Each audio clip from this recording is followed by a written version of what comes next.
எது நல்ல ஃப்ளாக்? இதான் நல்லது. எது? இதான் நல்லது. இது நல்ல ஃப்ளாக்கா? அது இது டூப்ளிகேட். இந்த இது இருக்கும்ல, டூப்ளிகேட்லாம் இல்லை, இது ஒரு கம்பெனி. இது வந்து கார்பன் ஃப்ளாக்கு, இது வந்து இரிடியம் ஃப்ளாக்கு. சரியா? இப்போ கார்பன் ஃப்ளாக்கோட அதை எடு, உள்ள எடு.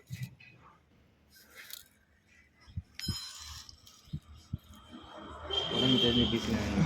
இது கார்பன் ஃப்ளாக்கு. கொண்டோம்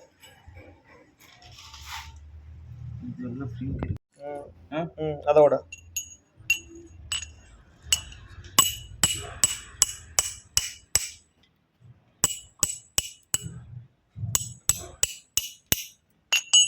இரிடியம் ஃப்ளாக்கு சரிதா? இது போட்டால் கேஸ்க்கு வந்து இது இது வந்து ஒன்றும் ப்ராப்ளம் இருக்காது. இது வந்து கேஸ்க்கு வந்து தாங்காது. கேஸ்க்கு இது நல்ல ஃப்ளாக் தான், கம்பெனி ஃப்ளாக் தான். ஆனால் இருந்தாலும் கேஸ்க்கு வந்து இந்த டைப்பு வந்து இதாகாது, தாங்காது. அதனால் இந்த மாதிரி ஃப்ளாக் தான் போடணும் கேஸில் ஓட்டுற வண்டிக்கு.